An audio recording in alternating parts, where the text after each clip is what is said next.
Yo guys, Saber here, welcome to the video. So right now the top 16 qualifier for Open number 2 is going on, and Redrame has just qualified for the first spot. We're still trying to figure out who's going to take the second spot for the Open, but we know Redrame qualified. And the list he brought was this one. And some of you might have seen it already. I played it a bit on stream. Redrame got 2.6 with it, but it's a very strong list. And I think a lot of you guys might also be a little bit surprised by some of the cards in this list, because when you look at it, then, you know, you have Pirate's Cove, which is not a common leader by any means. It used to be considered a meme, but last patch it got changed. Now you're spawning a Siege Hell twice, instead of spawning a Siege Hell and gaining 4 coins.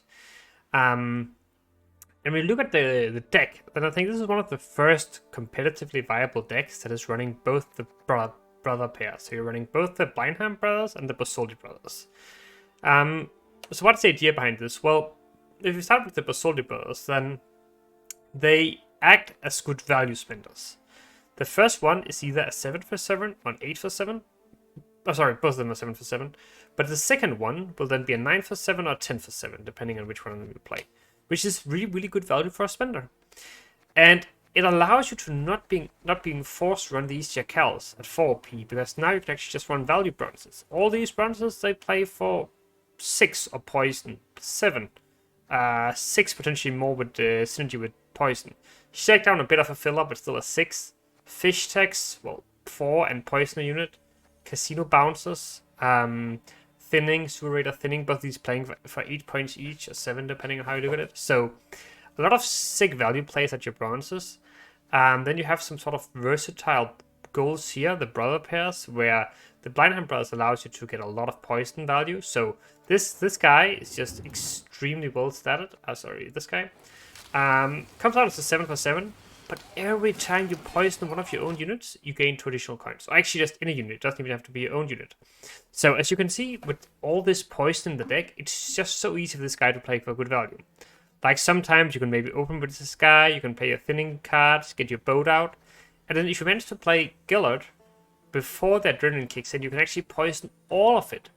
And every time you spend 1 coin with this guy, if his brother's on the board, you actually gain 2 coins back. So basically this guy reads gain 2 points and 1 coin for each unit on your board, which is an absolutely insane combo. Obviously, you have to be careful because you're going up against Syndicate and Nilfgaard. They might be running poisons themselves, right? And you don't want to give them an easy poison and just like kill everything. But as a combo, standalone combo, it can be very powerful in certain matchups. Then we have Salamander Hideout, which is also just a card that benefits a lot from the entire poison package. You have some nice options. You can take the Salamander Mage if you play her with Tribute, for instance.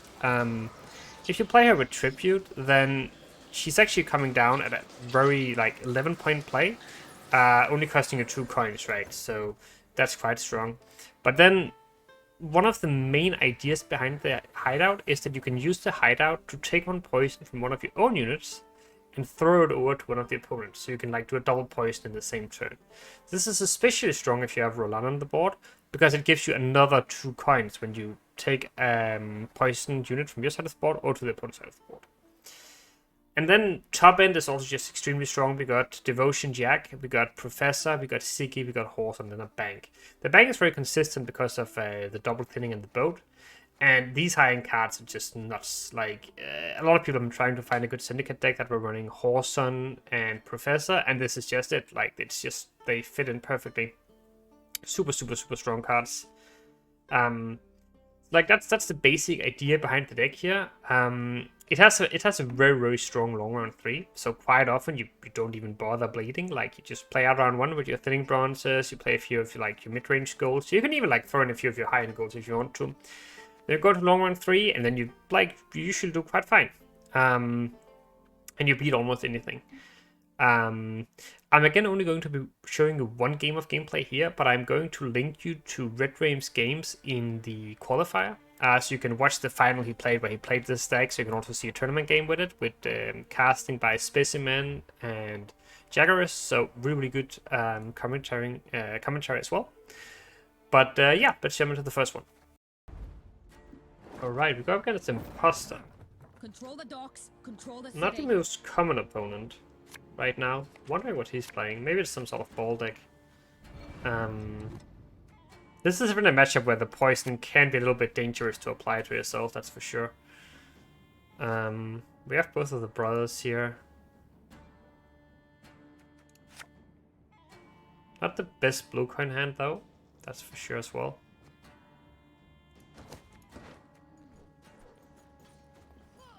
So I somehow doubt this soul will stick much, so I'll try to delay it a little bit if I can.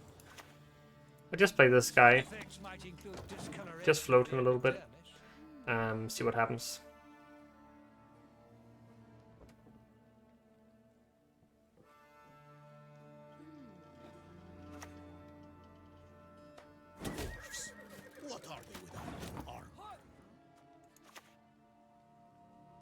Okay. I mean, it's wondering what we should go for here. I'll just try to go for this. But obviously this can very easily backfire.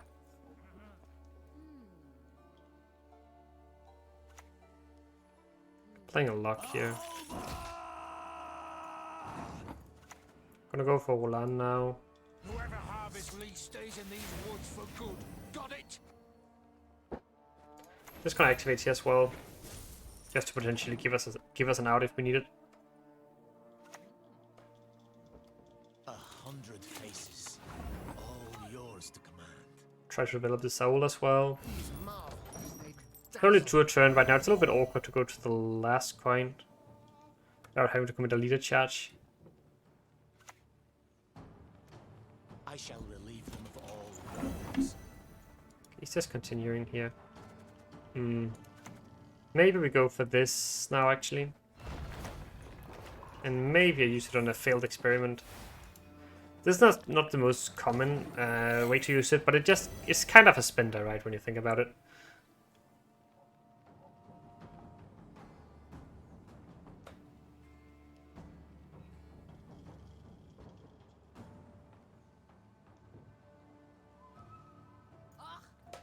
Wonder if he can keep up with this. I think he might start struggling soon.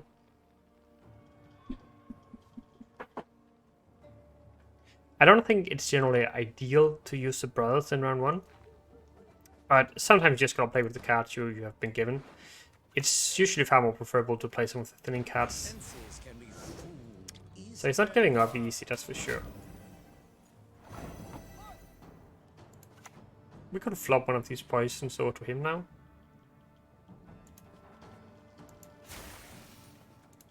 And then do this. My fist purity is purest in all.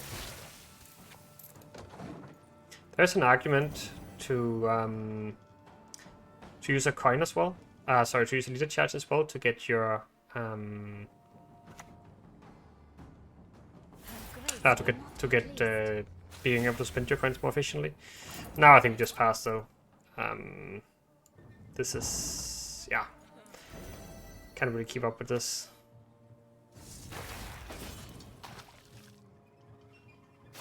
The funny thing is that I'm still getting coins even though it's him who's using it. So he takes the round, which I'm not super happy about, but I'm also not like entirely sure what he's playing. We didn't get anything done here, not even the boat, because it's failed experiment. This is okay for the dry pass. I think we just keep here. We have a dry pass, yeah, that works.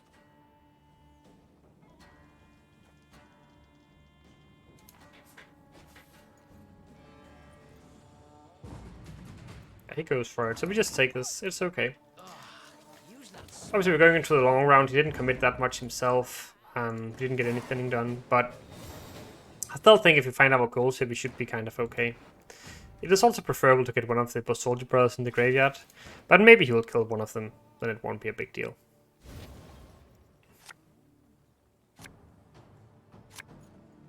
Yeah, so we definitely kick the Flying Redanian and the other brick. Yeah, okay.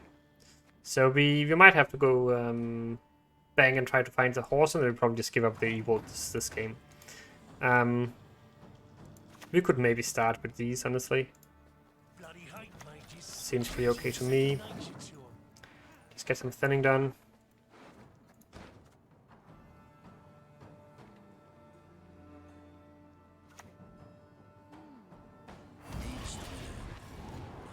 Okay. That could be something we try to find with our horse on. Although that's a small chance that we miss if we take it right away. I'm not sure how much synergy he got for it.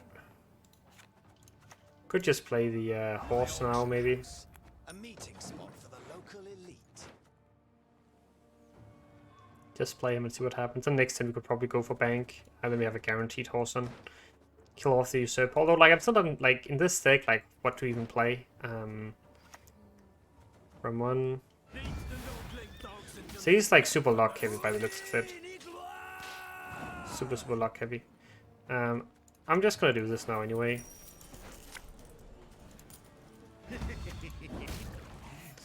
I think we have enough ways to spend, but I could spend like once here, I guess. Let's just do that actually.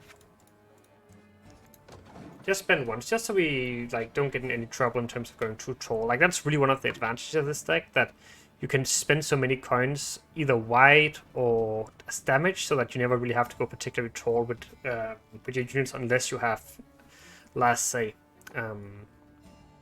Then you can do it, of course. But we are up against the lock leader with 0 locks as well, so we need to be a little bit careful that we don't run out of spenders.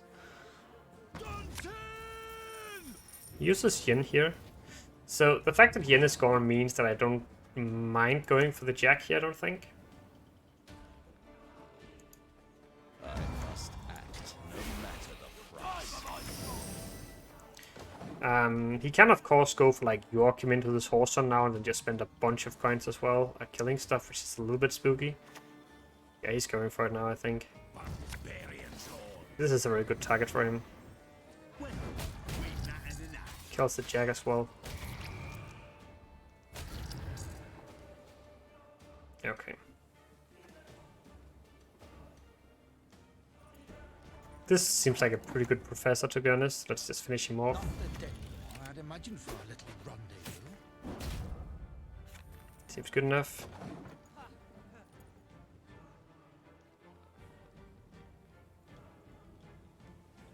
We actually still haven't gotten bowed out, which is kinda sad.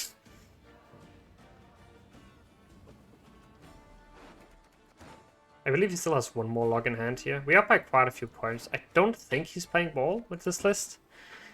I think it's more of like a mid-range stack. And with no ball, I think we are kind of fine here. I think we can outpoint him. Brathens. Ooh, that's actually breaking my Boris. Although I guess it also means that I can go for this now. Go to max coins, get the boat out. And then next turn you have Jackal coming in, I think.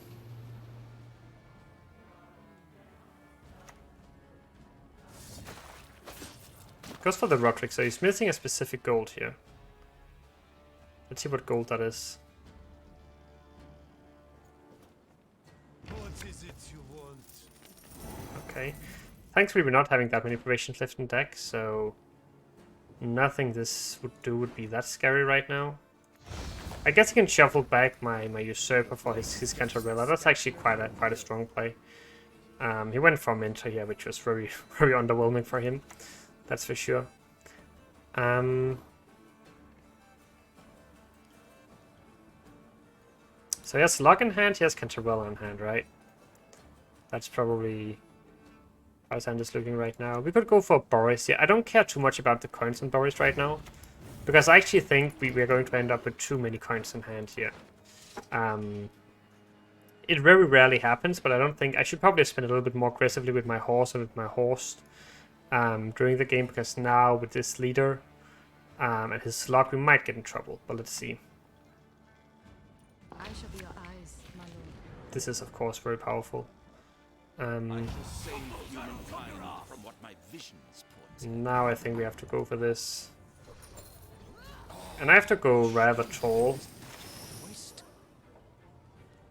Maybe even all the way, to be honest, because I have so many coins left now on other cards. Due to Siggy as well. That if he locks that and has a tall punish, we could get in trouble. Probably has a Vanhammer lock, I would imagine. Goes for the lock there. Then we have to spend all our remaining coins on this jackal here. Just take the whole finger. Let's see if it's gonna be enough. Ah, okay, we got him. So I assume there was no Vanhammer. Maybe it wasn't even enough points, but generally speaking, like you can just really hold back with your leader charges, or spend them early if you need to. Like they're very, very flexible. Like if you wanna do some play that requires you to have a spender, just play one of them. Which is also why Sig is such a strong card. I'm on a really, really good win streak with this right now. I think I've won my last 10 games or so, maybe lost one of them, but like doing really, really well with it. So make sure to give it a go yourself. Let me know how it goes. And once again, if you want to see more gameplay, then I will link Specimen's Twitch channel in the description where you can go in and find the latest VOD where Redrame was playing in the qualifier. Thanks for watching, guys, and see you in the next one.